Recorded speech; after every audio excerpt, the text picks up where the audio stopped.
Welcome to True Echo, the home of real stories that resonate far beyond the screen, tales of defiance, brilliance, and the quiet strength that changes everything. Today's story isn't just about music. It's about a moment. A moment when the world stopped to listen to someone it had overlooked. This is the powerful, unforgettable journey of a teen with autism, mocked for even trying, who sat down at a piano and made history without saying a single word. Stay with us as we reveal how one boy, one piece, and one performance changed everything. You don't really think he's actually competing, do you? The words sliced through the quiet lobby like a razor across silk. A girl's voice, sharp, nasal, laced with the smug confidence of someone used to being heard. Around her, a small cluster of teenagers in pristine tuxedos and recital gowns turned to follow her gaze. At the end of that line of sight stood Eli Rivers. 16 years old. Pale wrists peeking from two short sleeves. Noise-canceling headphones over his ears, not plugged in, but essential, his armor against the world. His shoulders were drawn tight, his stance small. He clutched a folded piece of sheet music in his trembling fingers. The corner was frayed, worn soft from obsessive handling. Laughter followed the girl's voice. One boy leaned against a pillar with theatrical disbelief. "Is that Scarbo on his sheet?" "No way," someone muttered. "That's suicide." Another smirked, "Maybe he's going to play it as a joke. Or with his feet. That'd be something." Eli didn't react. His eyes remained fixed on the floor, tracing the patterns in the marble tile like a lifeline. His fingers flexed in tiny repetitive motions, not random, measured. Grounding. It was how he stopped himself from spiraling. He heard it all. Every whisper. Every scoff. Every cruel chuckle behind clenched jaws. He always did. But next to him, his mother stood tall, one arm gently pressed against his back, the other clutching his registration folder. Her voice was steady, polite, but edged with steel. "Excuse me," she said to the teenage receptionist, "where's the line to submit performance forms?" The girl blinked, her smile freezing slightly as her eyes drifted to Eli's headphones. "Is he performing?"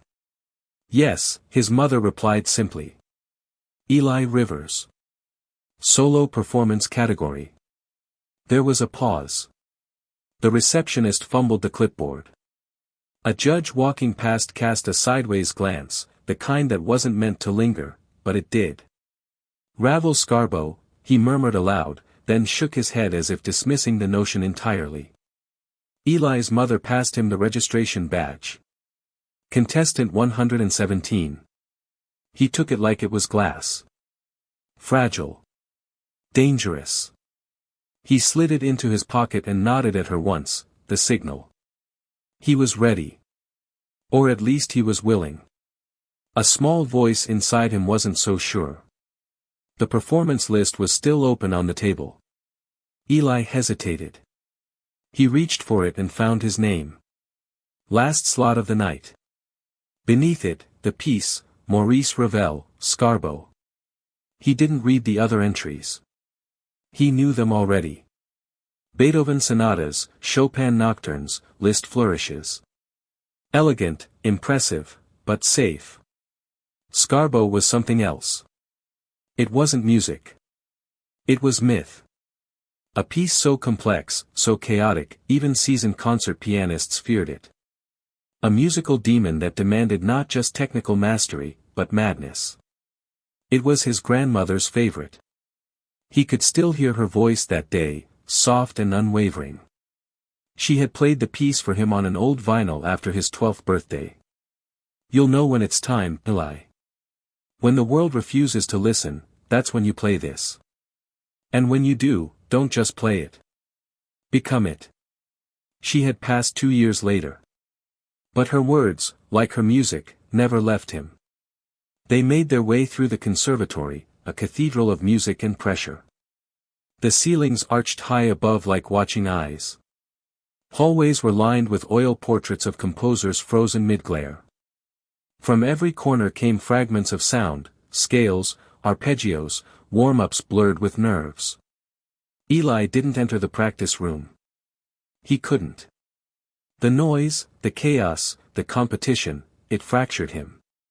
He didn't need a crowd. He needed stillness. He settled instead in a quiet hallway beneath a stained-glass window and pulled out a small rubber ball from his backpack. It wasn't for stress. It was rhythm. He squeezed it with a steady beat while his right foot traced loops into the carpet. Somewhere distant, he heard more laughter. Maybe we should let him play. Be the highlight of the night. Eli didn't flinch. He thought instead of being 5 years old, perched on a creaky stool beside his grandmother's upright piano, the afternoon light spilling through the windows in stripes. She had said, "Music is a map, Eli. But not everyone reads the same roads." He hadn't known what she meant. Not then. Now, at 16, with her scarf folded in his pocket, he finally did. As the sun dipped low, casting long shadows across the parquet floor, a stagehand found him and gestured silently. 117, she said. You're next.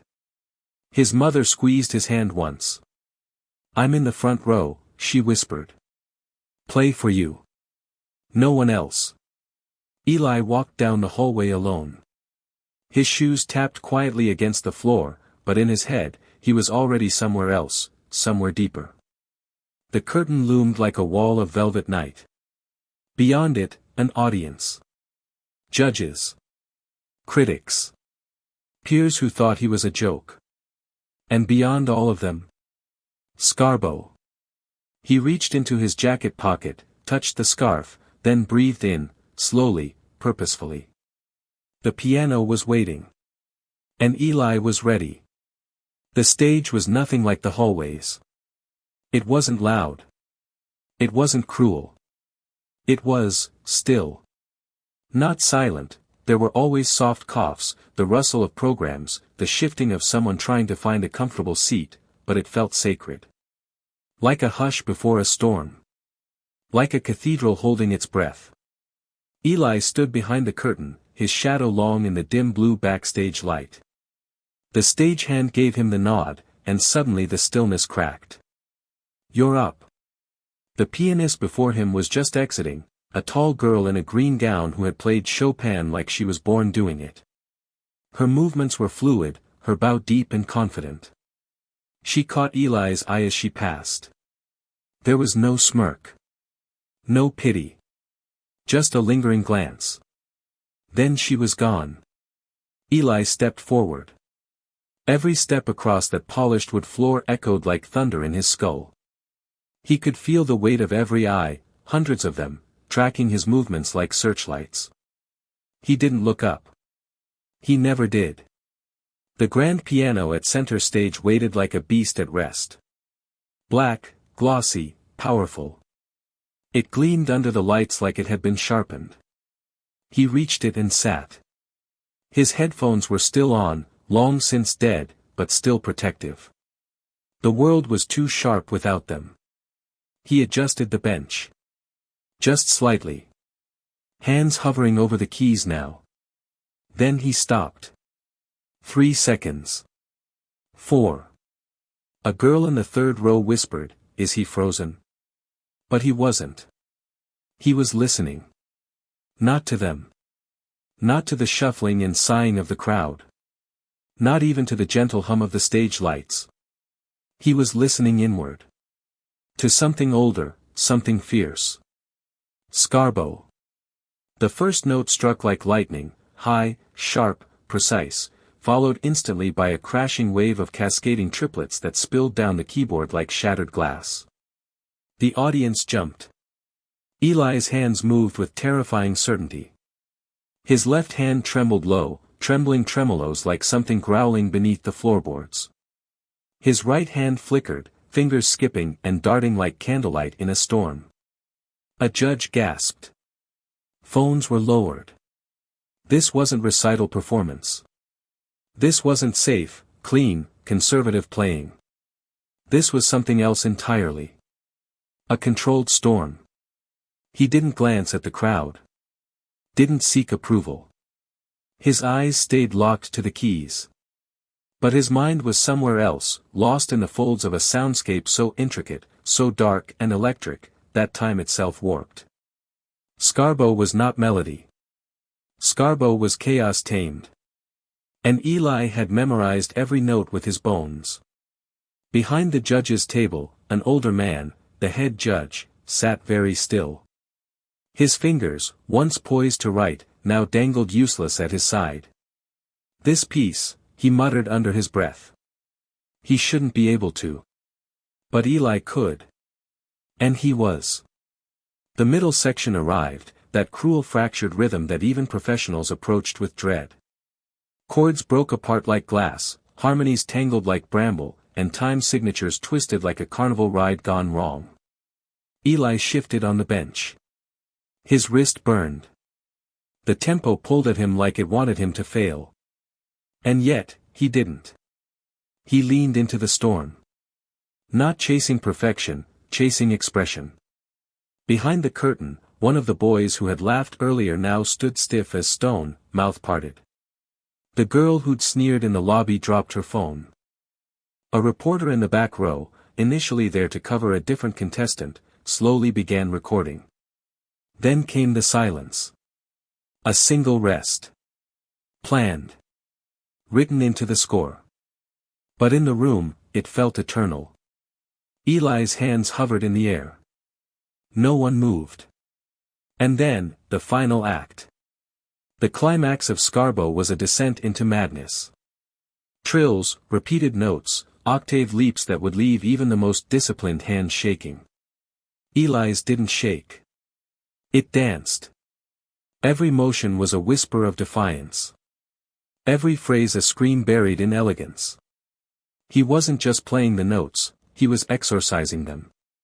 It was no longer Scarbo the goblin, tormentor of pianists. Now, Scarbo was Eli's mirror. His twin. His echo. The final passage blurred. His fingers flew, crossed, flicked, stabbed. And then, the final note. A sharp, definitive chord that rang out like a verdict. Then silence again. Eli sat frozen. Breathing hard. But not panting. His hands dropped to his lap. He didn't look up. Not yet. The hall was quiet for a heartbeat. Then another. Then, eruption. Applause didn't start politely. It didn't ripple. It exploded. People stood, judges included. Some clapped with disbelief, some with awe. Others simply wept. A boy in the front row whispered to his father, is he even human? But the father shook his head slowly. He's not performing. He's translating. Eli stood. Slowly. Gave a bow, shallow, honest, and turned to leave the stage. Behind him, the thunder carried. And then, just before he vanished behind the curtain, someone shouted. Who is that boy? Eli didn't answer. He didn't have to. Scarbo had already told them. Backstage, the world felt quieter. Not in volume, applause still roared through the velvet curtain, but in pressure.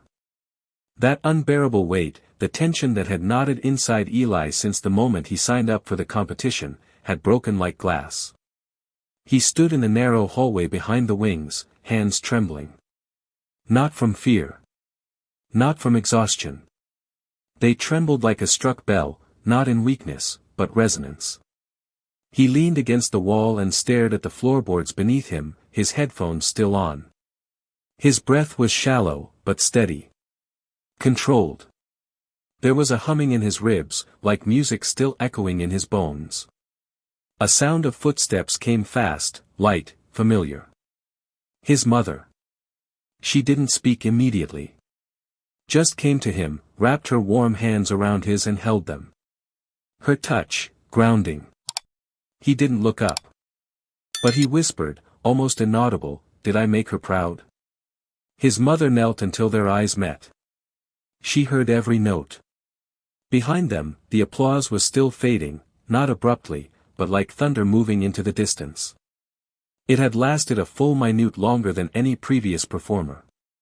The volunteers didn't know what to do. Neither did the staff. Even the next contestant hadn't come forward. Inside the adjudication chamber, the judges weren't speaking either. Not yet. The silver-haired woman at the center of the table, a Juilliard instructor known for tearing apart performances like a hawk with a scalpel, just stared at her notes. Intent, she murmured. Every phrase had intent. But he never looked at us. Not once. A younger male judge, arms still crossed defensively, scoffed. It was too fast. That kind of tempo. He rushed it. Probably sloppy under pressure. Run the footage, she said simply. Now. Backstage, Eli sat down on a folding chair near the fire exit. A bottle of water in his hand. His scarf, his grandmother's scarf, clutched in the other. He was empty. Not sad. Not numb. Just, emptied. Like he had poured out everything that lived inside him and didn't know what to fill it with now. The curtain behind him shifted again. A presence. He looked up. The girl from the lobby. The one who'd mocked him. Now she stood awkwardly, arms crossed, her recital gown shimmering under the stage lights. She wasn't smirking anymore. In fact, she looked small. I just wanted to say, she began, then paused. That was insane. Like, really. Eli blinked. He didn't know if it was a compliment or a setup. She shifted. I didn't know you could play like that.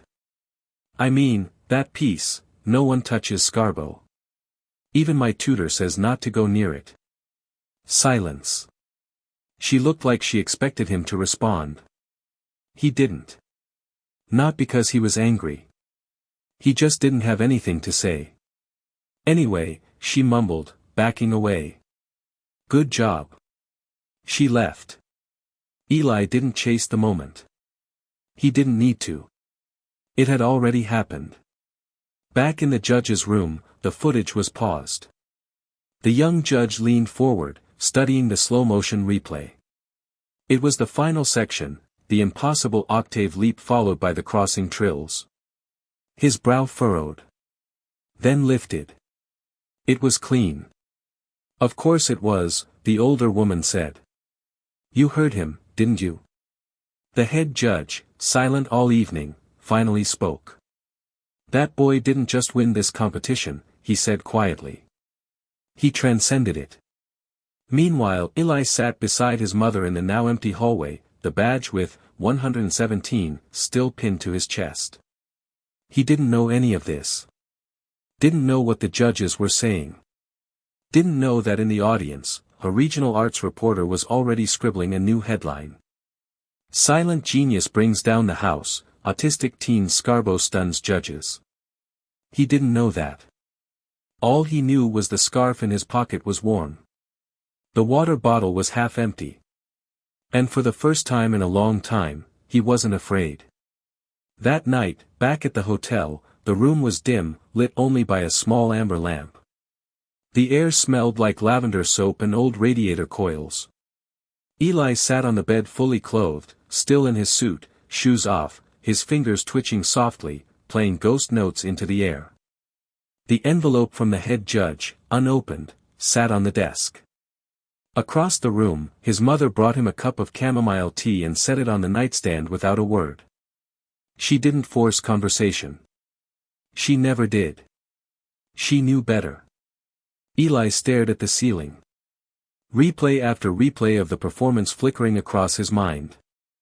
Not the music, the feeling of it. The moment the storm broke free from his ribs and found its form on ivory keys.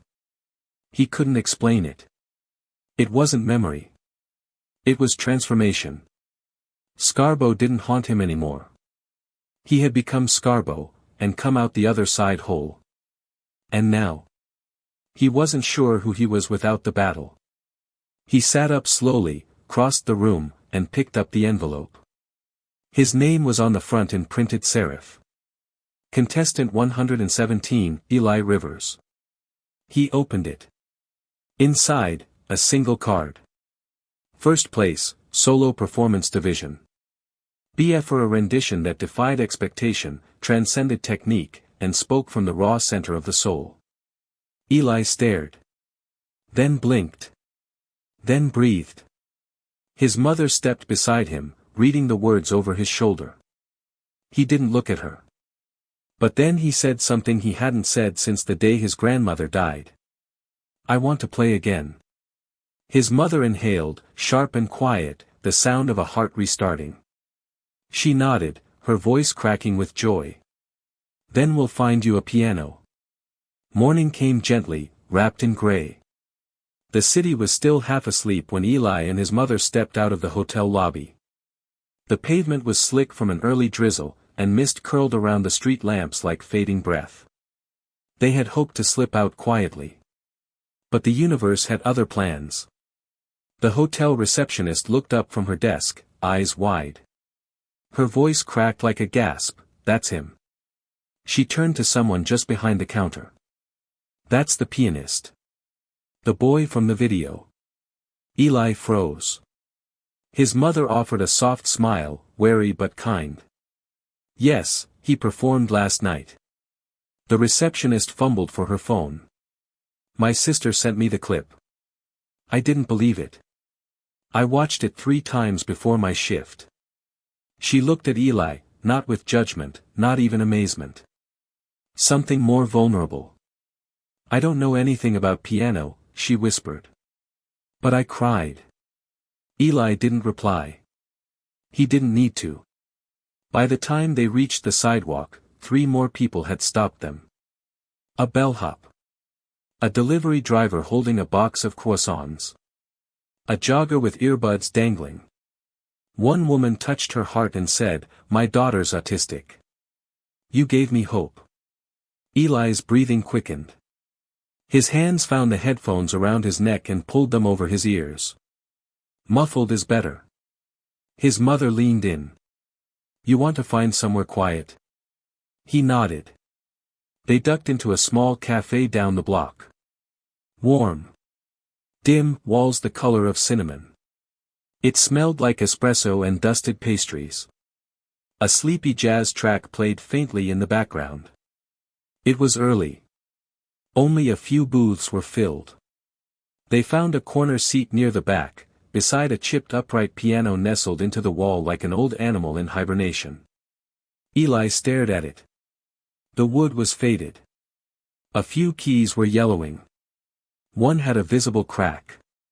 The pedals were stiff. But it was beautiful. His mother ordered hot chocolates while he rested his hands on the table.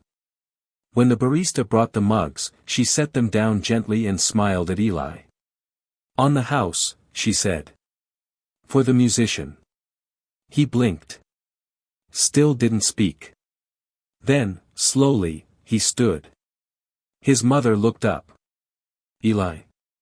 He walked toward the piano. The few customers in the cafe stopped stirring spoons. Even the espresso machine fell quiet, as though the room itself knew something was about to happen. He sat. Touched the keys. Not Scarbo. Not this time. Something simpler. Debussy. Clair de Lune. The first notes fell like candlelight into the air, soft, slow, glowing. No showing off. No firestorm of octaves or devilish technique. Just, truth. The notes pooled like melted gold, quiet and sacred. By the third measure, not a single person in the cafe moved. And when he reached the end, a sigh of a final chord, no one clapped right away. They sat in the stillness. Let it linger. Then, slowly, reverently, they applauded. Not loud. Not wild. But real. The barista, eyes glassy, whispered, "Do you give lessons?" Eli smiled. For the first time in days, he laughed. A soft, real laugh. Because now he understood. It was never about winning. It was about being understood. The video was only 92 seconds long. It didn't capture the full performance. Just the final minute of Scarbo and the moment Eli bowed. The sound quality was terrible, filmed from the back row, shaky hands, audience gasps louder than the piano. But it didn't matter. By the end of the second day, it had over 1.2 million views. By the end of the week, 25 million. The internet called him the silent prodigy. The boy who burned Scarbo alive. The autistic pianist who made the world stop. Theories exploded online. Was he a savant? Was it staged? Was it AI? But those who understood music, really understood it, didn't ask how he did it. They asked why it had moved them. Eli never read the comments. He didn't have social media. He didn't need to hear the noise. But his mother saw the messages. The headlines. The interview requests. CNN. NPR. Juilliard. New York Philharmonic. One outlet wrote, "His fingers speak louder than 1,000 speeches." Performance invitations poured in. Scholarships. Record deals. Sponsorships. Even a major label offered a full album. But Eli? He didn't celebrate. Something inside him had shifted, not forward, but inward. The morning after the video went viral, he didn't touch a piano. The next day, still nothing. By the third day, he ate less. Slept later. Spoke less. His mother watched with quiet concern. She didn't push. She didn't pry. She waited. The way someone waits beside a cocoon. On the fifth day, she knocked gently on his bedroom door. Eli sat on the carpet, knees hugged to his chest, facing the window. The light streamed in, warm and soft. He held his grandmother's scarf in his hands, folding and unfolding it like it held answers he couldn't find. "You haven't played," she said gently. He nodded. "Are you scared?" she asked. His jaw tensed. "I'm not scared of the piano," he said at last. "I'm scared of the noise around it." His mother sat beside him. "Not too close. Close enough." "I used to be invisible," he added quietly. "It was easier." She brushed his curls back, her hand tender. "You were never invisible, Eli. The world just hadn't opened its eyes yet." He finally looked at her. And for the first time in days, his voice breaking like a whisper through glass, he said, "I don't want to be a story." She nodded, her eyes wet. "Then we'll write a different one. On your terms." And that made all the difference. That evening, as the sun folded itself behind the rooftops and the house fell into stillness, Eli walked downstairs. He didn't say a word. Didn't need to. He moved like someone returning to something sacred. The upright piano in the living room was dusty, its middle C slightly flat, the left pedal missing its cover. But to Eli, it felt more real than any concert grand he'd ever touched. He sat. Not to perform. Not to impress. To remember who he was before the noise. His fingers touched the keys, hesitant at first. A single note. Then two. Then a gentle interval, like a heartbeat. It wasn't Scarbo. It wasn't anything anyone else had written. It was his. A melody born of memory and mourning. It stuttered, then swelled. It climbed, then faltered, then rose again, like a voice learning to speak for the first time. His mother stood silently in the doorway, one hand pressed over her chest. It wasn't just music. It was Eli. That same night, she emailed the conservatory. "Thank you," she wrote gently, but firmly. "We're declining the tour." He's still processing. One by one, she turned down the interviews, the scholarships, the media appearances. She knew her son. He didn't need cameras. He needed space. A few days later, the head judge from the competition called. He didn't ask for anything. He simply said, "I'm proud of him. I've judged for 30 years. I've never seen what I saw that night." Then, with hesitation, added. There was a man in the audience. Sat near the exit. Older. Gray suit. I assumed he was a donor, but he wasn't on the guest list. Eli's mother's brow furrowed. Did he say anything? The judge's voice dropped to a near whisper. Just one thing. Right after the final note, he stood, before anyone else, and said, "That boy doesn't need a teacher. He needs a stage." Then he walked out. She thanked him. Hung up. She didn't mention it to Eli, not yet. That night, Eli had a dream. A forest. A stage. A piano half swallowed by vines. Keys that glowed like moonlight. And around him, silence. Not empty, holy. When he woke, his pillow was damp with tears. The next day, a letter arrived. Not a call. Not an email. A real letter. Heavy parchment.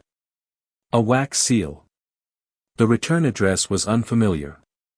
Eli opened it in the kitchen, his fingers slow, deliberate. Inside was a single page.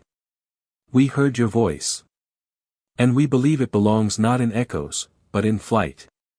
An invitation. Not to perform. To attend. A retreat. A gathering of musicians like him. Neurodivergent. Unconventional. Misunderstood. No audience. No cameras. Just music. At the bottom, handwritten. Bring the scarf. There's a piano in the forest that's been waiting to hear her story again. Eli read the note twice. Then nodded. He didn't want the spotlight. He wanted connection.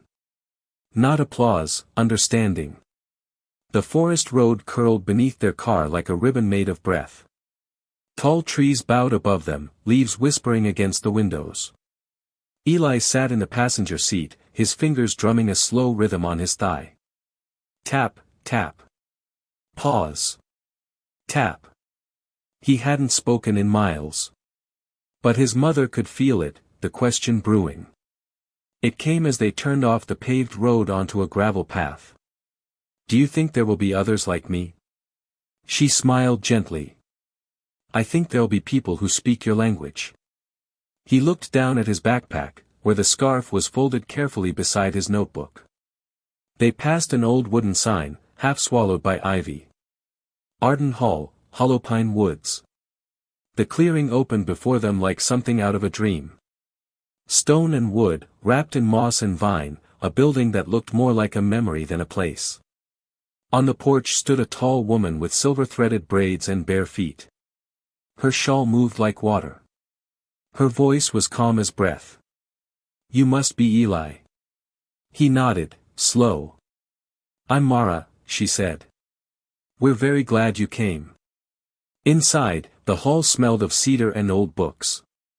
Skylights spilled sunlight across the wood floors. Instruments waited quietly in corners, a harp near the windows, a cello beside the fireplace.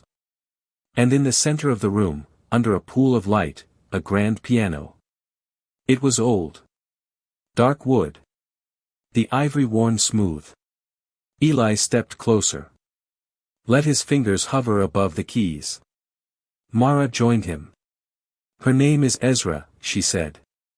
Every musician who plays her leaves something behind. Eli looked at her. No fear. Just wonder. What is this place? He finally asked. Mara sat in a nearby armchair and crossed one leg over the other. Not a school. Not a program. A space. For people like you. People whose music doesn't live in trophies, but in truth. As if on cue, the back door opened.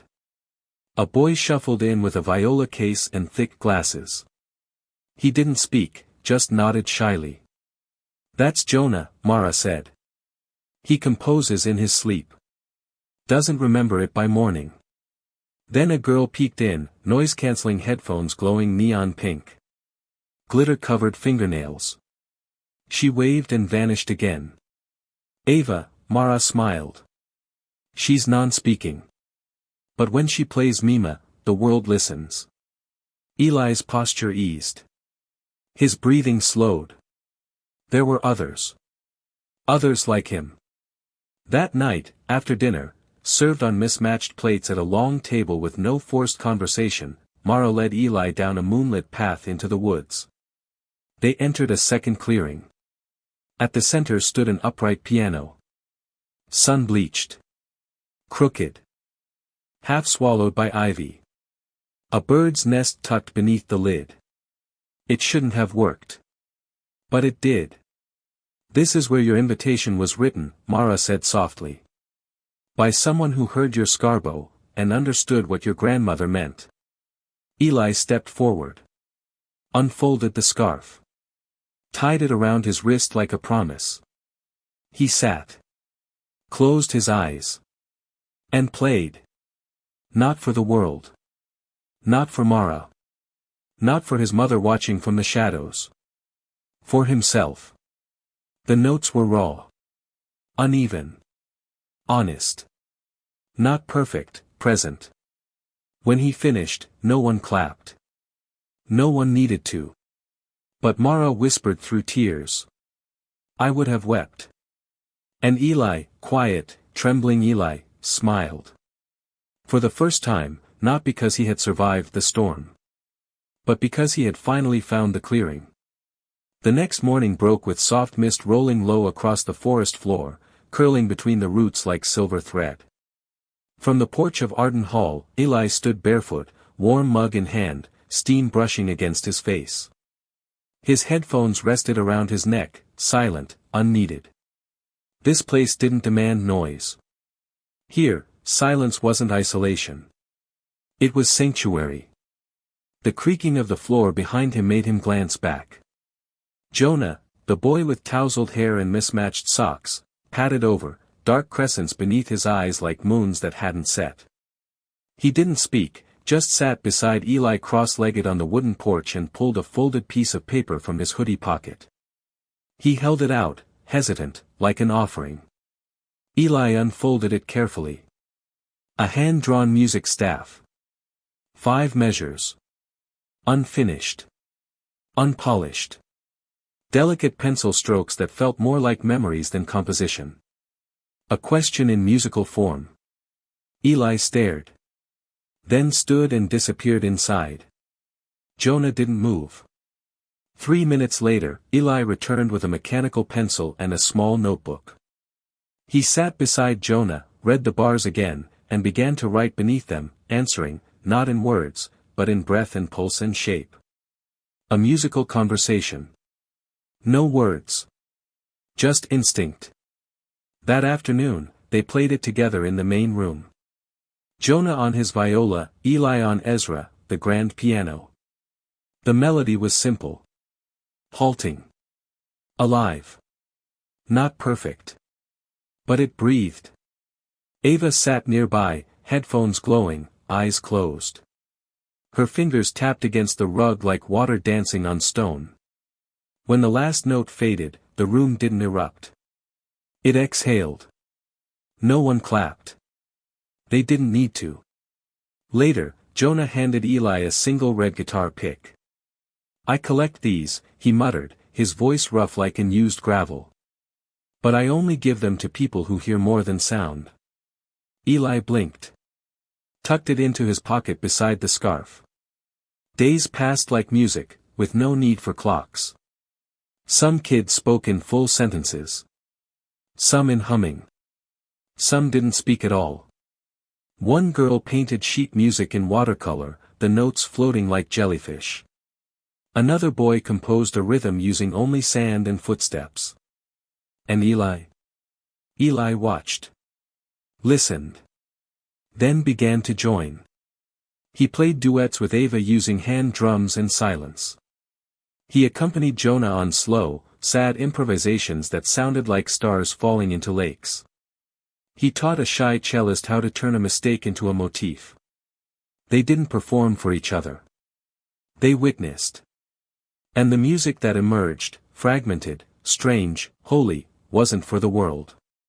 It was for them.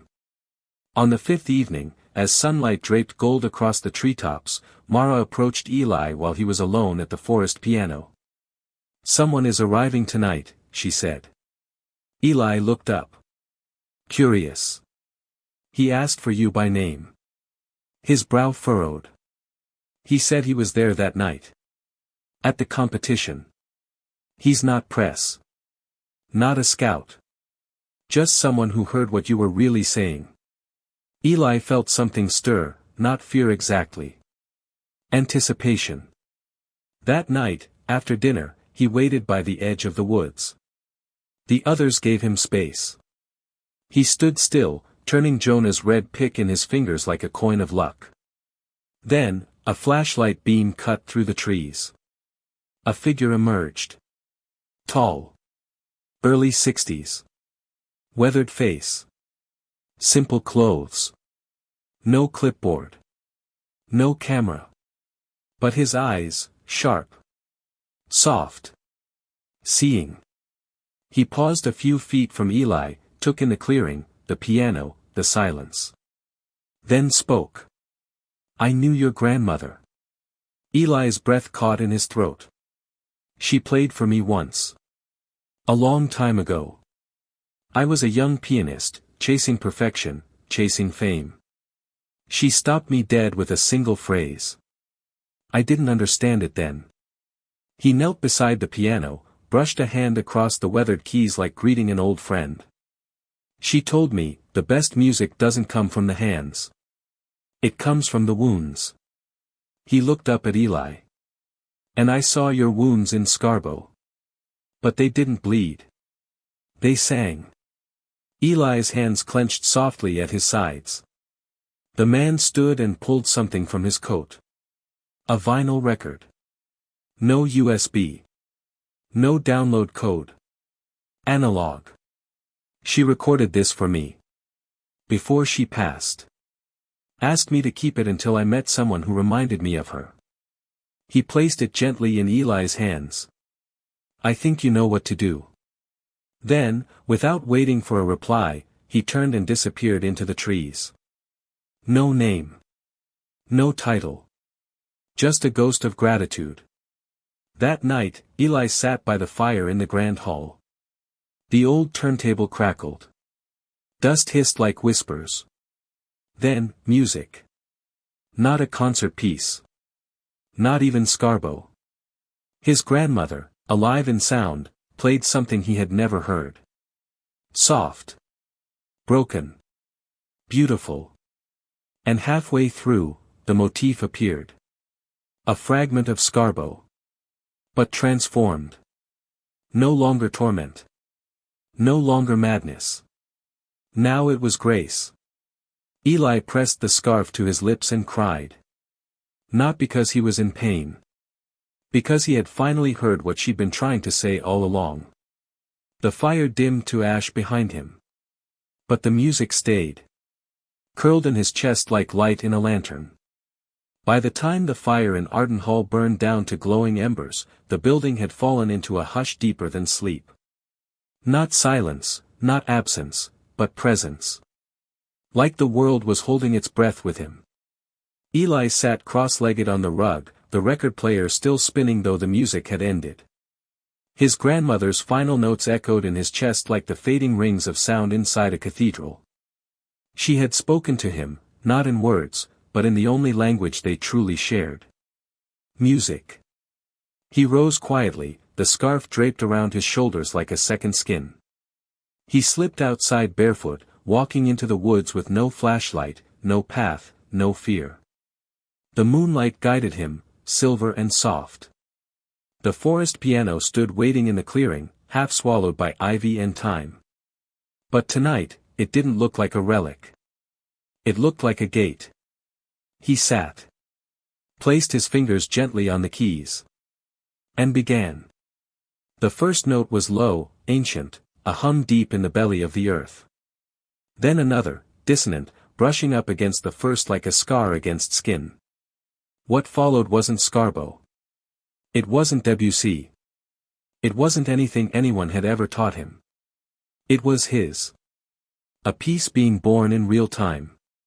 The left hand laid down a rhythm, hesitant but steady, like someone learning to walk across a frozen lake.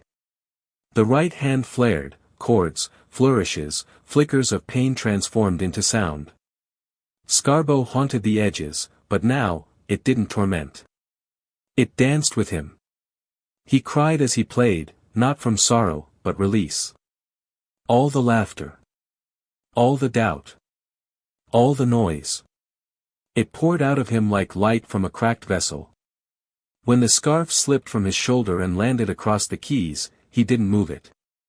He played around it. Let it become part of the piece. The memory of his grandmother, of his mother's touch, of the judge's disbelief, it all lived inside those notes now. He reached the final phrase. 4 notes. A pause. Then one final chord. Soft. Broken. Beautiful. It rang into the trees and stayed there. He didn't bow. No one clapped. But the forest heard, and that was enough. He remained for a long time, listening to the birds stir, the breeze ruffle the branches. When he finally stood, dawn had begun to break, pale blue filtering into the canopy. Mara stood quietly at the edge of the trees. She didn't speak. Just placed a small folded paper into his hand. From the man who came, she said. He left before sunrise. But he asked me to give you this. Eli opened it. Not a letter. A page of sheet music. 3 staves. No title. No tempo. Just 5 measures. In the margin, a note, handwritten, slanted. Heard your voice. Borrowed your fire. This is what I made with it. Add your own. Eli stared at the unfinished melody. Then smiled. That afternoon, Eli didn't go to the piano. He went to Ava. She was sitting beneath the willow tree, tapping her Mima instrument with mallets that sounded like dreams. He held out the page. She looked at it. Then at him. And nodded. Later, they played it together. And it became something new. Not his. Not hers. Theirs. A beginning, not for an audience, but for each other. 1 week later, a pale blue envelope arrived at his home. His mother opened it on the back steps, under the soft hum of spring. It was from a school. Not a label. Not a foundation. Just a community center in the East Village. Inside the envelope was a flyer. The first annual Resonance Festival. A celebration of neurodiverse sound. Featuring Eli Rivers, Jonah Reyes, Ava Tran, and others. Eli held the flyer in both hands. His name was there, but it wasn't alone. His mother whispered, "You don't have to say yes." He didn't respond. But that night, he sat at the upright piano and played the first few bars of Scarbo. Slower now. Like something once feared that had become a friend. He was ready. The Resonance Festival wasn't held in a fancy concert hall. It was nestled between 2 aging libraries in Manhattan, inside a building that smelled like old books and ambition. The audience was small. Maybe 500 people. But the energy was different. No judgment. Just curiosity. Posters were hand-drawn. Programs printed on recycled paper. Volunteers wore pins that read, "We don't need eye contact to connect." Jonah came carrying a new composition tucked under his arm, ink still drying. Ava's headphones sparkled pink, her Mima freshly tuned. Others tuned guitars, adjusted synths, or simply hummed in corners. When Eli stepped on stage, the room fell into a hush. Not nervousness. Reverence. He sat at the piano, the scarf tied gently around his wrist. Then turned and nodded. Jonah entered with his viola. Ava followed with her drum. They didn't perform. They spoke. Through sound. Together. It wasn't about perfection. It was about presence. The final note didn't crash. It settled, like breath returning to a body that had held too much. Applause followed. But also hand signs. Nods. Silent tears. Because even if not everyone understood what they'd just heard, they felt it. And that was enough. Backstage, a producer smiled through tears. You three could tour. The world would show up to listen.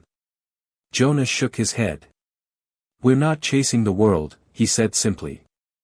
We're building our own. Eli didn't speak. He pulled out the old page, the one with the 5 measures, and added one more note. Then folded it. Tucked it in his pocket. And smiled. Weeks later, in a quiet neighborhood church with peeling paint and stained glass windows, Eli started teaching. No cameras. No press. Just kids, some verbal, some not, all different. One boy only played with one finger. One girl couldn't keep rhythm but composed melodies that made people cry. Eli never corrected them. He gave them what he had needed most. A safe place to sound like themselves. Once a week, they left the door open. Neighbors came. Some wept. Some listened. One father brought his son and a broken keyboard with missing keys. He saw your video, he said. He won't stop trying. Eli bent down, smiled softly, and said. Want to try a real one? They played a duet, clumsy, joyful, wild. It wasn't perfect. But it was real. And one night, long after everyone had gone home, Eli sat at the piano alone. He didn't play Scarbo. He didn't need to. Instead, he unfolded the page from The Stranger, now creased and stained, and added one final note. Then placed it beneath the piano lid. A gift. For whoever came next. He stood, walked out into the golden evening light. No stage. No spotlight. No script. Just Eli. Not a story. A symphony. Not every genius shouts. Some speak through silence. Some through trembling hands. And some, like Eli, through music that holds all the pain and beauty the world can't name. This wasn't the story of a boy who won a competition. It was the story of a soul who turned cruelty into courage, and loneliness into language. Let Eli remind us. You don't have to be understood by everyone. You just have to stay true to the music inside you. If you believe stories like Eli's deserve to be heard, subscribe to True Echo, share this video, and leave a comment below. Tell us where you found your voice. And remember. Even if no one's clapping, keep playing. The right people. They're already listening.